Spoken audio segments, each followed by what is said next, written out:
Sin embargo, en la crucifixión de Jesús pasaron cosas extrañas, raras, porque a una persona que iban a crucificar solamente se le tenían que dar 40 azotes con un látigo, ¿verdad? Que tenía un mango de madera, una piel, ¿verdad? Como tipo, es que no sé cómo decirlo, esos bombones, ¿verdad? O pompones, ¿cómo se llama?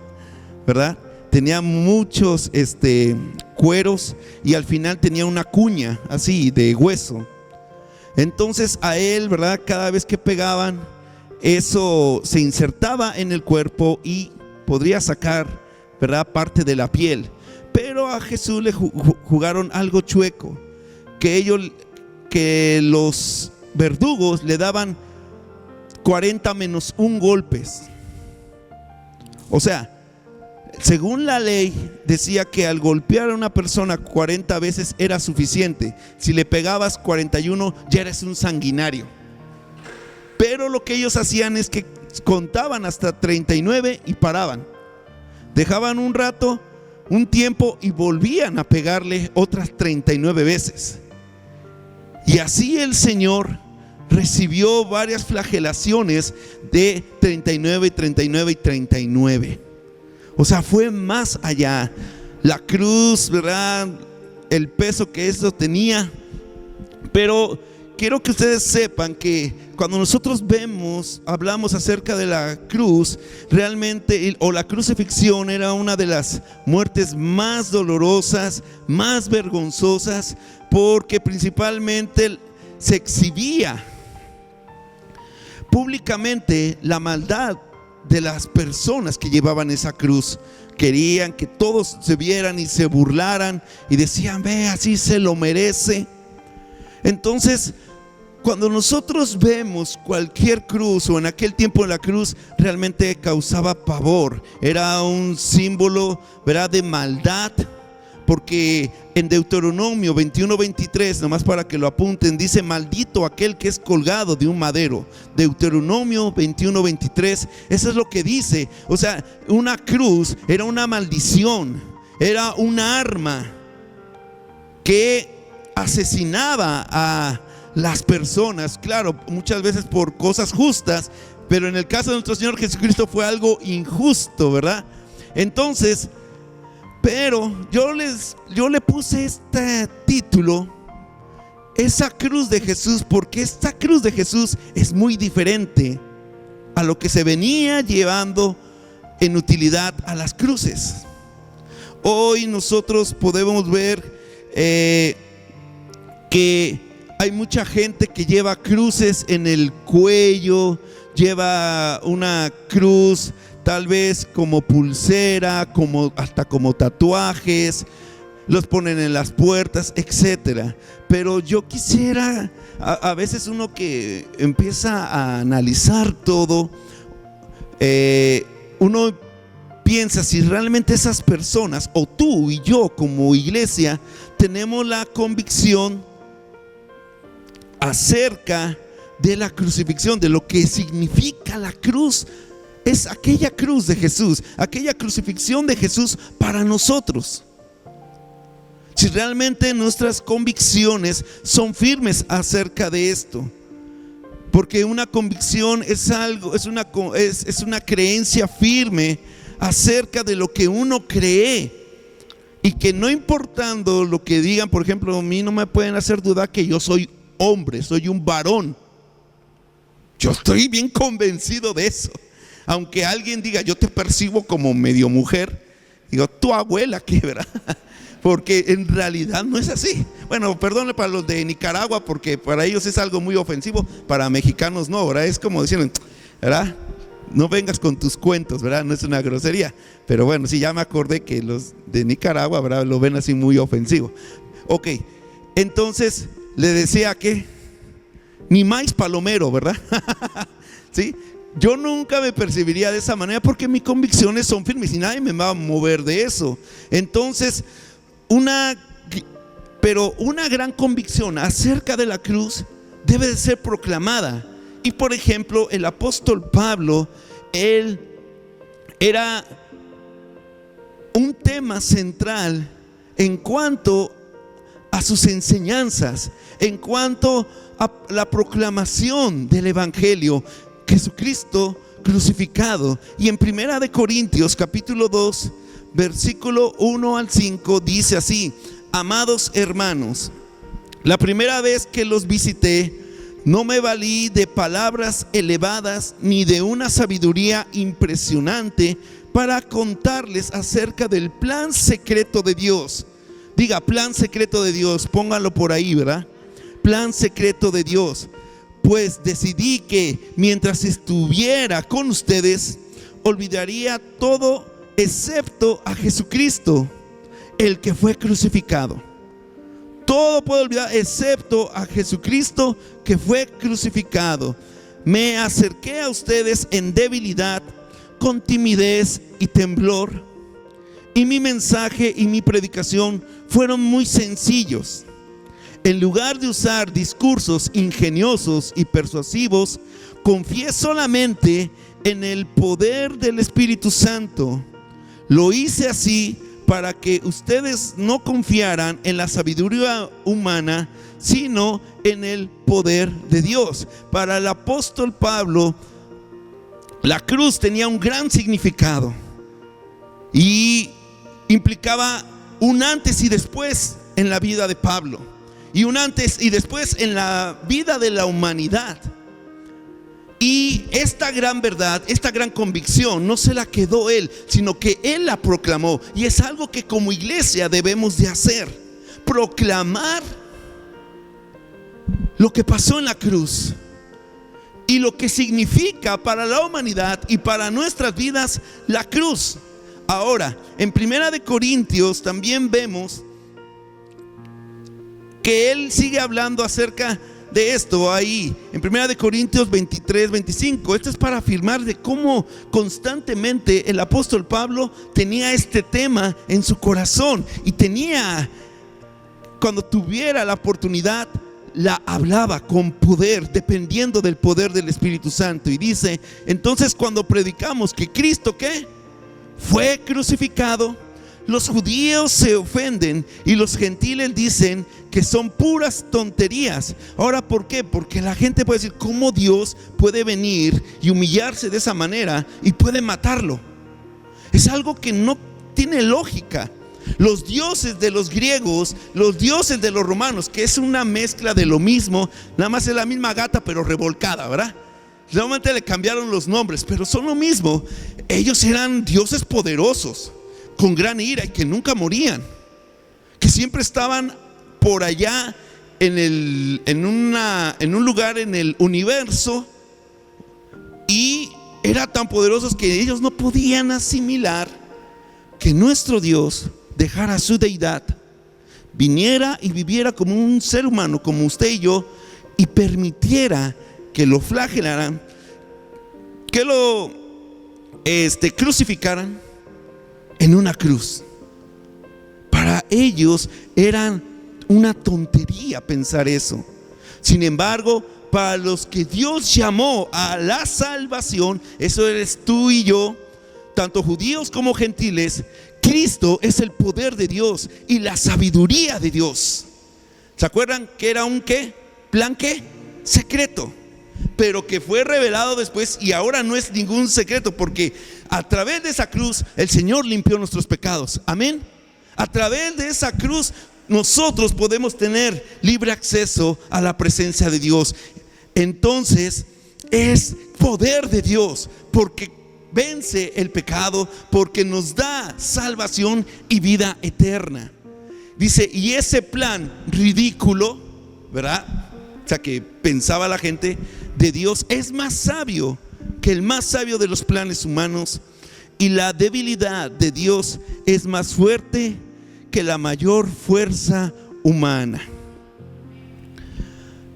Entonces, mis hermanos, para el mundo puede ser algo tonto, pero que cuando ellos mueran y pasen a la vida eterna o la muerte eterna, ellos se arrepentirán, muchos se arrepentirán de no haber escuchado y creído en este mensaje.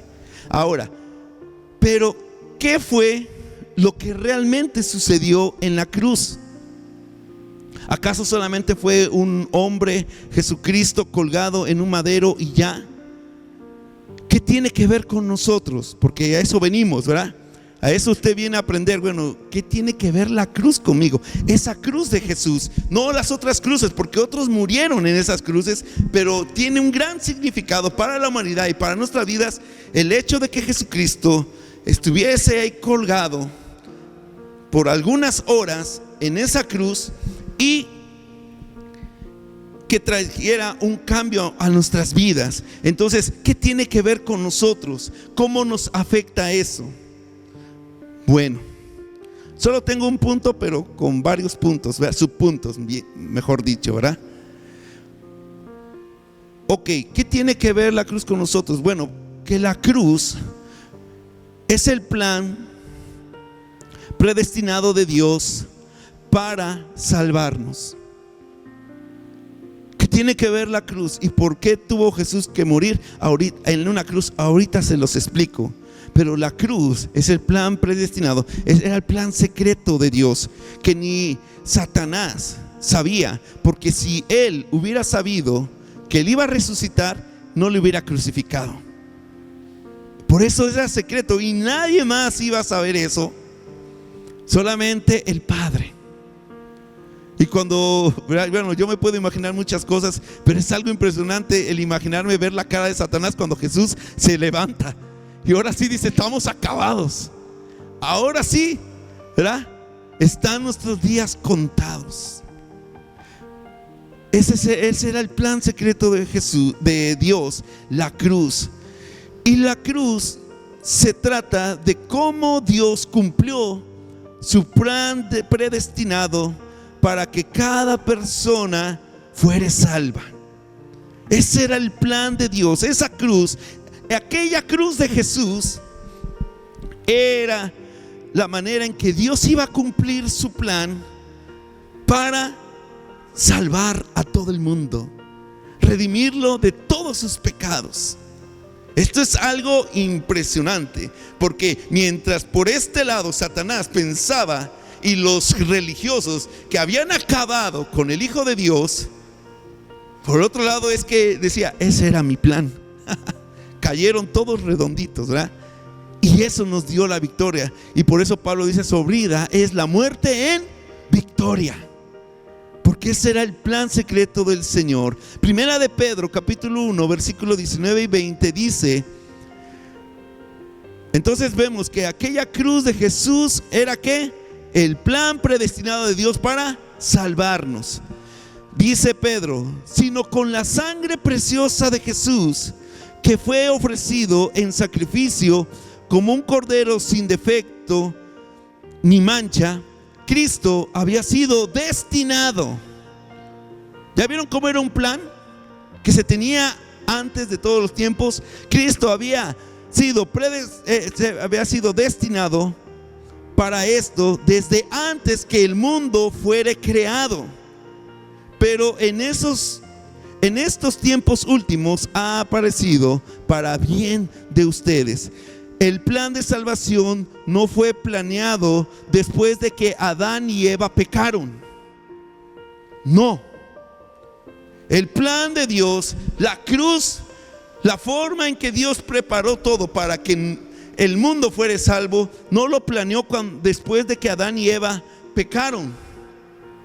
Fue destinado antes de la creación del mundo, antes de la caída del hombre, antes de que hubiera algún pacto, ¿verdad? O ley.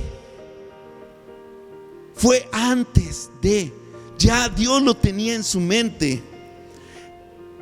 Veamos Efesios 1, versículo 4 y 5. Dice: incluso antes de haber hecho el mundo, amén. Si no existía el mundo, no existía ¿qué? El hombre. Y ustedes saben cómo inició todo, ¿verdad? En Génesis 1:1. Y dice, bueno, cómo inició, que todo estaba desordenado, ¿verdad? Y el Espíritu de Dios se movía sobre la faz del abismo, y entonces dijo Dios: sea la luz, y fue la luz, y separó la luz de las tinieblas, y entonces empieza toda la creación. Y ahí por el día ¿qué? 6, Dios crea ¿a quién? Al hombre. Pero este plan, válgame la redundancia, fue planeado antes que el mundo existiese.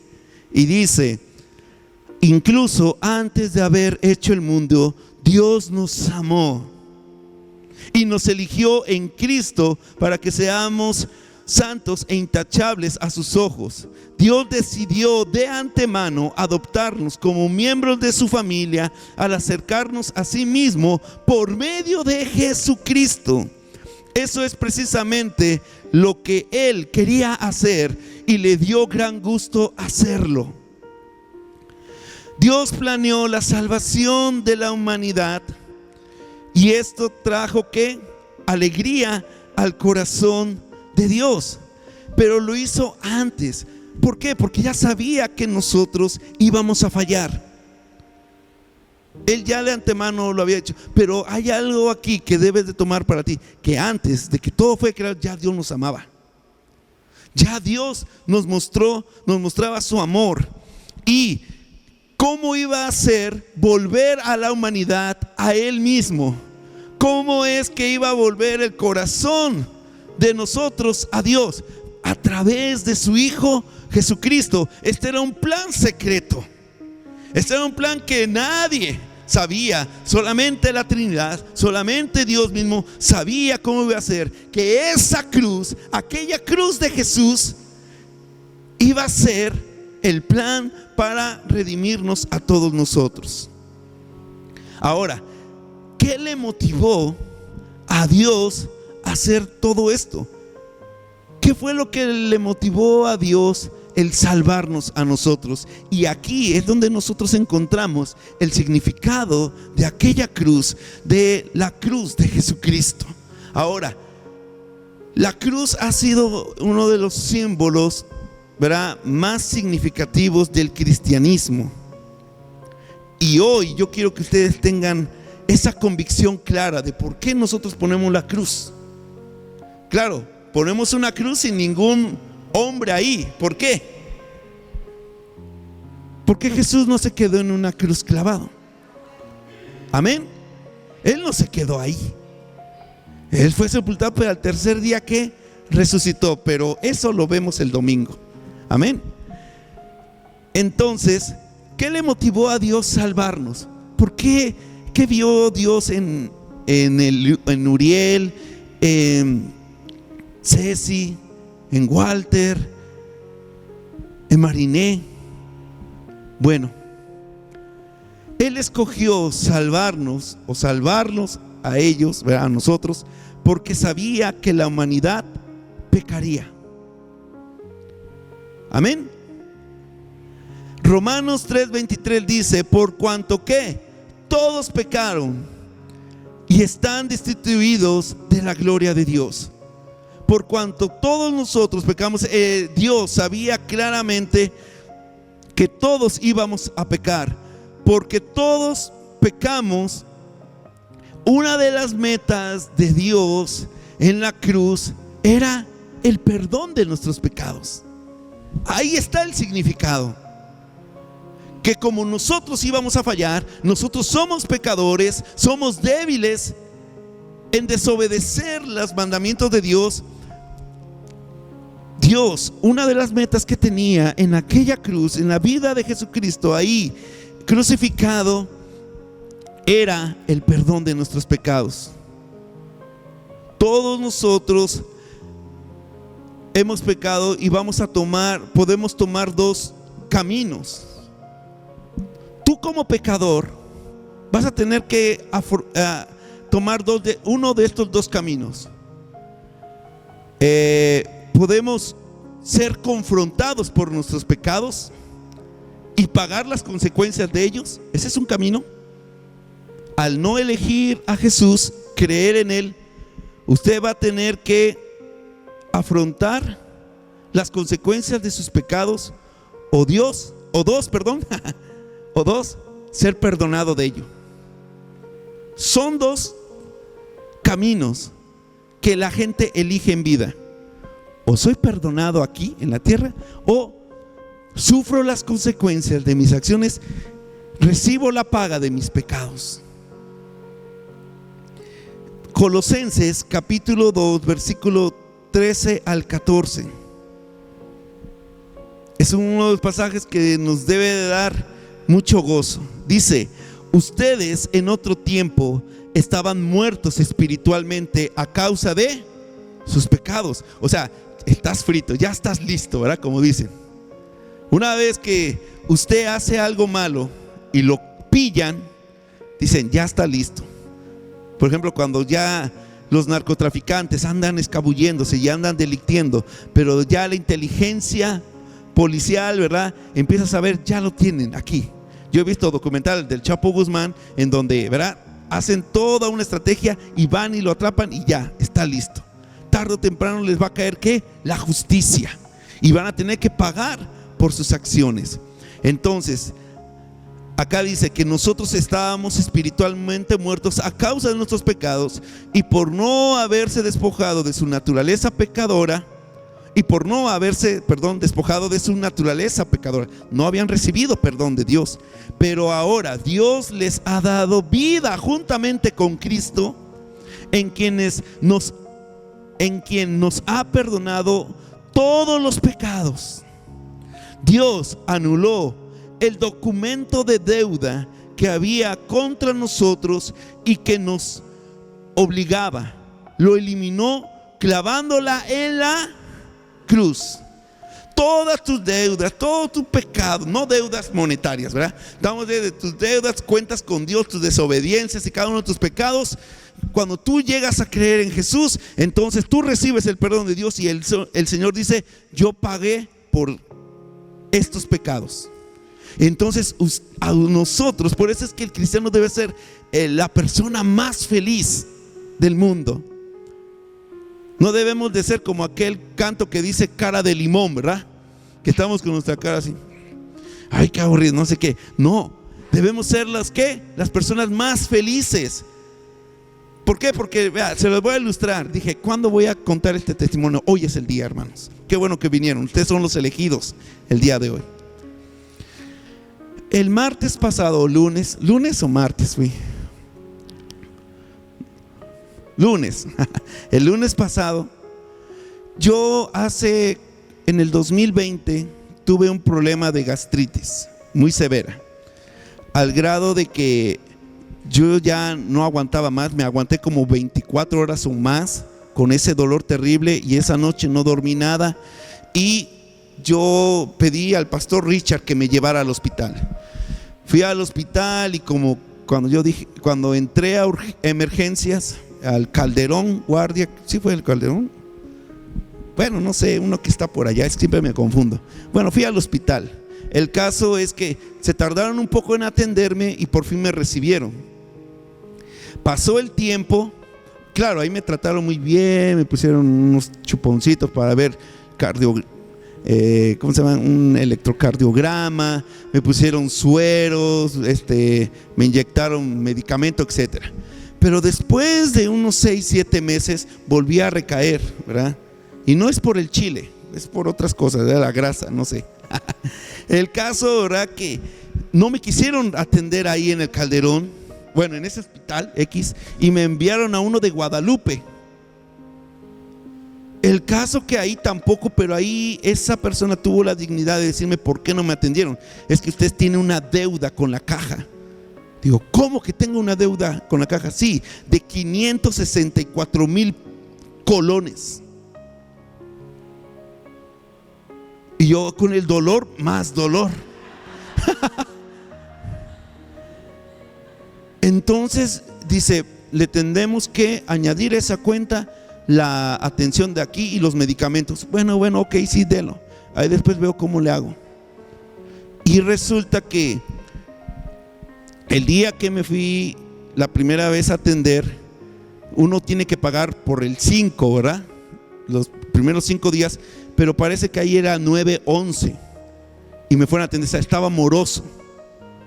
Entonces lo que hizo es que me cobraron la hospitalización y generó intereses por no pagar. Y el martes que yo fui, entonces hice un arreglo de pago y yo tenía que ir pagando.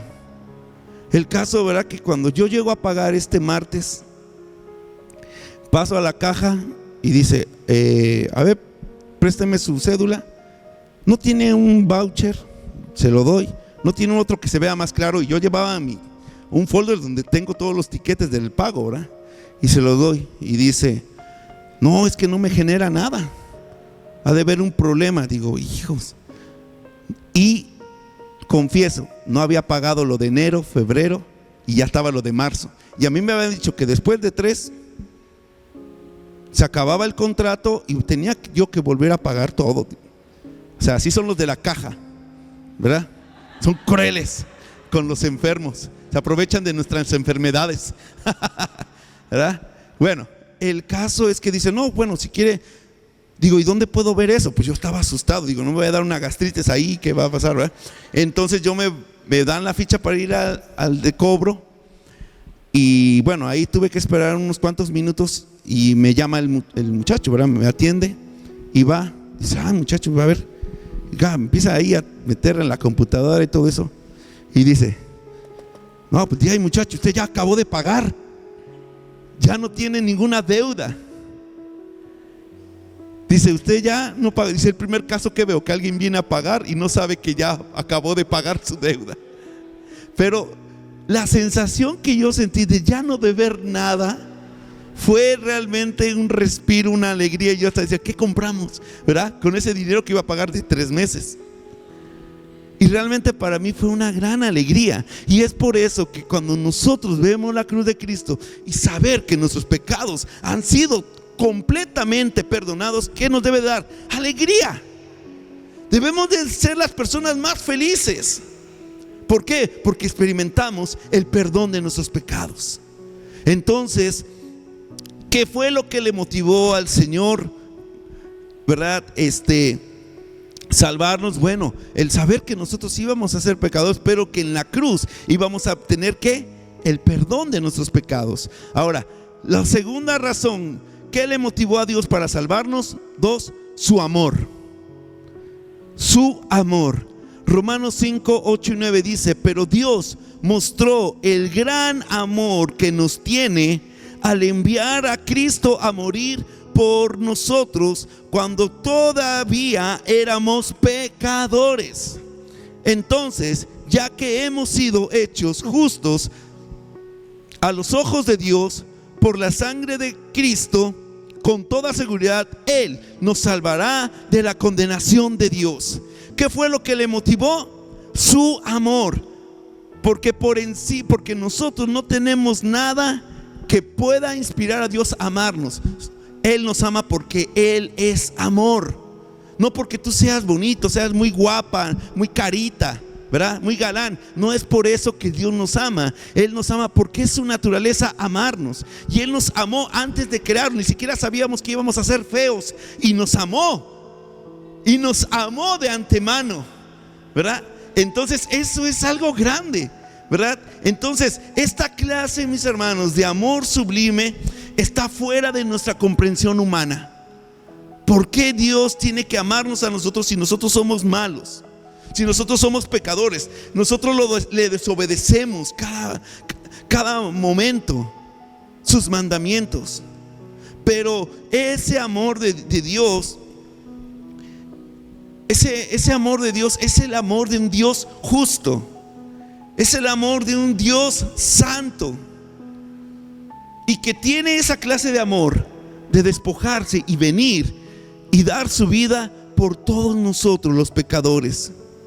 Ese Dios que aborrece cada pensamiento pecaminoso en nuestra vida, todo acto de pecado. Ese Dios que aborrece eso y pese a ello ama y recibe a los pecadores. Aunque muchas de las veces,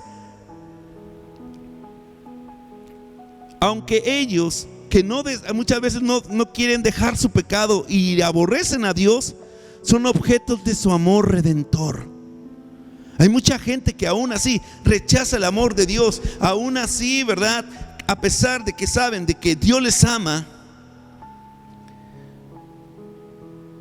aún así rechazándole y viviendo una vida de pecado, aún así son el objetivo del amor de Dios. Pero mientras estén en vida, ¿sí? Porque ya cuando después que se mueren, van a quedar fuera del alcance del amor de Dios. Amén. Mientras están en vida, el amor de Dios puede alcanzarlos. Puedes tú decir: sí, yo creo en Él, en que Él manifestó su amor, porque yo como pecador voy a fallar. Pero ese amor te alcanza mientras estás en esta vida. Porque ya después de morir, lo único que te va a alcanzar es su ira, su castigo por tus pecados. Entonces, su amor provee nuestra salvación por medio de ¿quién? De Jesucristo. Entonces, ¿qué significa la cruz? Bueno, que nosotros íbamos a fallar y por eso Él proveyó en la cruz el perdón de nuestros pecados. Segundo, su amor, ¿qué? Lo motivó a dar su vida por nosotros, aunque éramos pecadores. Él nos ama y su amor nos alcanza. Y por último, su justicia. La justicia de Dios es la esencia del Evangelio. Dice la palabra de Dios en Romanos 3:23 que la paga de pecado es ¿qué? Muerte. Entonces, cada uno de nosotros va a dar cuentas de sí delante de Dios. Y todos vamos a estar delante de Dios, ¿verdad? Rindiendo cuentas acerca de nuestra vida. Pero cuando hablamos de la justicia de Dios, ¿cómo puede un Dios perdonar al pecador y al mismo tiempo seguir siendo justo? Porque nadie de nosotros puede decir esto que dice en Proverbios 29. ¿Quién dice? ¿Quién puede decir: he limpiado mi corazón, soy puro y estoy libre de pecado? ¿Cuántos pueden decir que uno mismo se puede limpiar sus pecados?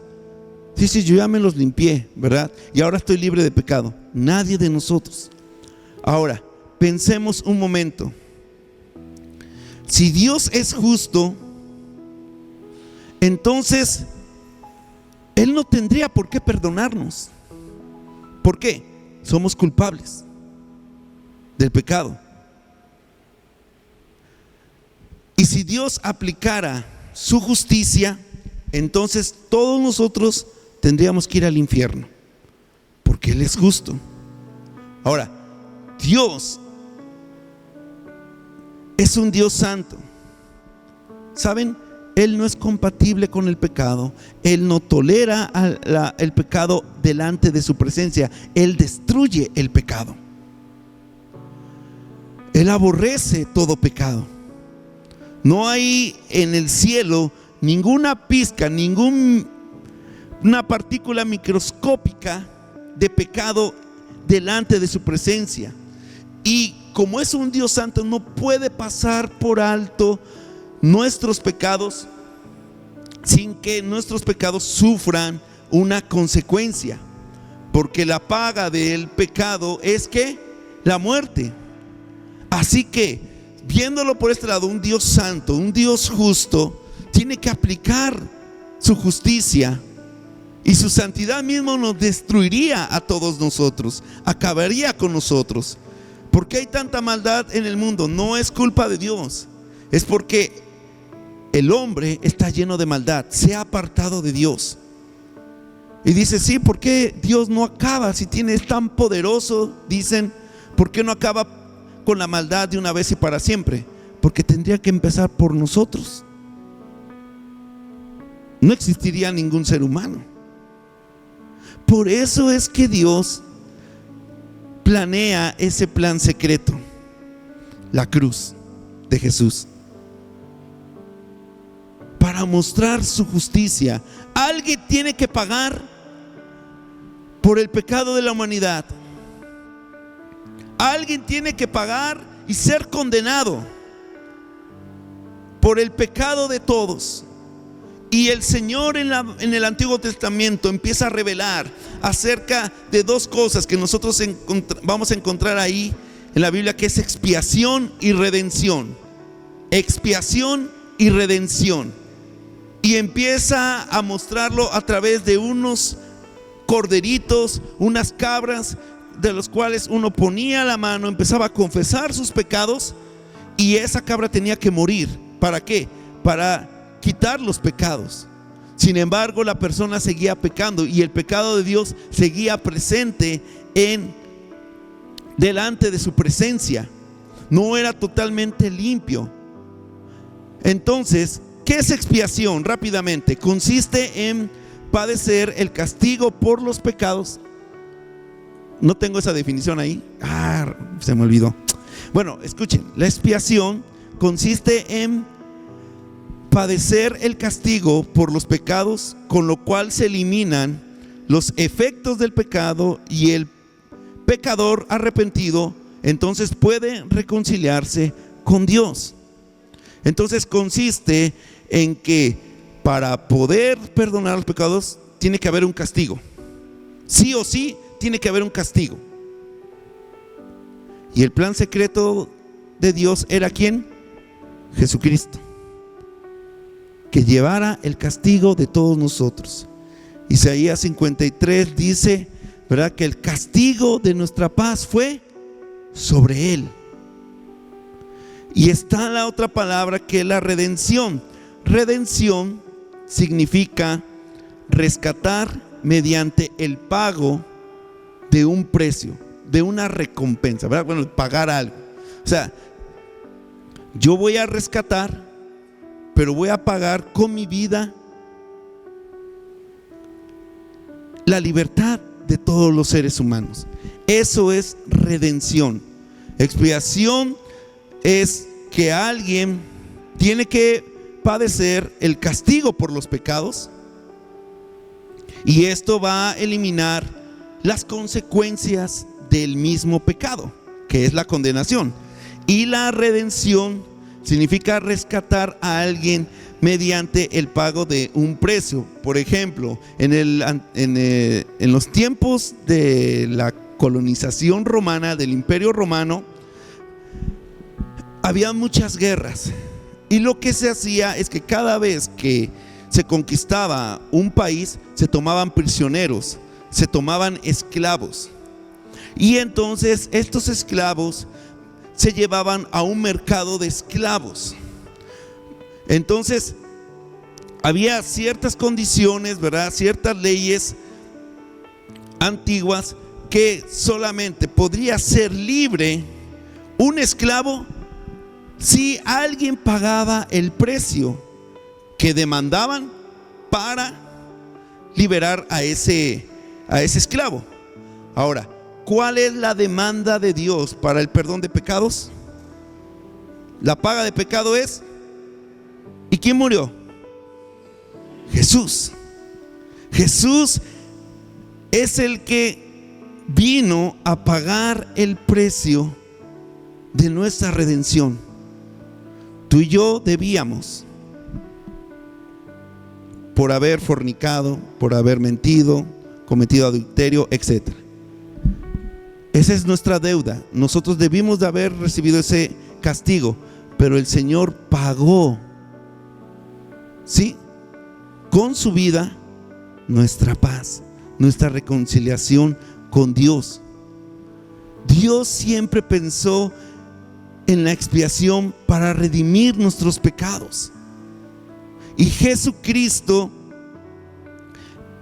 viene a anular todo el sistema antiguo, para que solamente por medio de su único sacrificio todos nosotros fuésemos libres del pecado, de las consecuencias del pecado, de una vez y para siempre.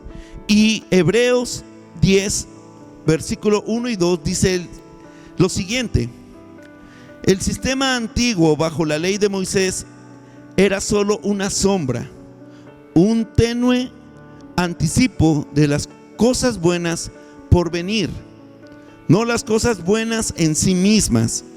Bajo aquel sistema se repetían los sacrificios una y otra vez, año tras año, pero nunca pudieron limpiar por completo a quienes venían a adorar. Si los sacrificios hubieran podido limpiar por completo, entonces habrían dejado de ofrecerlos, porque los adoradores se habrían purificado una sola vez y para siempre, y habrían desaparecido los sentimientos de culpa. Ahora, versículo 9 y 10 dice: luego dijo: aquí estoy, he venido a hacer tu voluntad. Está hablando de Jesucristo. Él anula el primer pacto para que el segundo entre en vigencia, pues la voluntad de Dios fue que el sacrificio del cuerpo de Jesucristo nos hiciera santos una vez y para siempre. La justicia de Dios, ¿cómo podemos ver la justicia de Dios? O sea, al que alguien tenía que pagar por el pecado de la humanidad. Y entonces, ¿qué? Él se despojó a sí mismo, tomó la forma de hombre y se hizo humilde hasta la muerte y muerte de cruz. De esta manera, la justicia de Dios, la ira de Dios fue sobre Jesús. Y si tú y yo queremos saber qué consecuencias trae el pecado, veamos a Jesucristo crucificado. Y por otro lado, si nosotros podemos ver de qué nos libró el Señor, veamos a Jesucristo crucificado. Eso es lo que trae las consecuencias de nuestras acciones. Jesús, al morir en la cruz, Él pagó la pena por el pecado. El castigo que nosotros merecíamos fue sobre Él. Y toda la ira de Dios, la maldición de Dios y el castigo por el pecado fue llevado por Cristo en la cruz. De esta manera la justicia de Dios quedó satisfecha e hizo posible nuestra reconciliación, ¿verdad?, con el Padre para todos los que hemos confiado en Jesucristo. Entonces, rescatar al hombre del pecado ha significado para Dios un costo elevadísimo. Porque muchas veces decimos: es por gracia, es gratis. No, es una gracia, pero no fue barata. Sino que alguien de la Trinidad tenía que morir, porque todos nosotros habíamos pecado contra Él. Porque ningún ser humano iba a tener la capacidad de ser ese sacrificio perfecto. Solamente alguien de la Trinidad. Y en este caso fue ¿quién? Jesucristo. Entonces, para nosotros la cruz significa nuestra incapacidad de pagar por nuestros pecados. Podemos ver el gran amor que Dios tiene para con nosotros los pecadores, y también vemos a un Dios justo que dio su vida y pagó el precio de nuestra libertad a través de su vida en la cruz, Jesucristo. Entonces, mis hermanos, aquella cruz de Jesús tiene un gran significado para nosotros. Y cada vez que tú veas una cruz, tienes que pensar en el amor de Dios, en la justicia de Dios, en lo inmerecedores que somos de esta gracia, que no es barata, sino que tuvo un alto precio que pagarse, y fue la muerte del Hijo de Dios. Jesús vino como la paga de Dios por nuestros pecados. Entonces ahí en esa cruz está pagada nuestra deuda de pecados, y nadie más podría hacerlo sino solo Jesucristo. Y la cruz entonces es la esencia de la vida cristiana. Y esto es lo que nosotros tenemos que agradecer a Dios todos los días. estar felices porque Dios nos libró de una gran condenación, y siempre corresponder al amor de Dios que se dio por todos nosotros, los pecadores.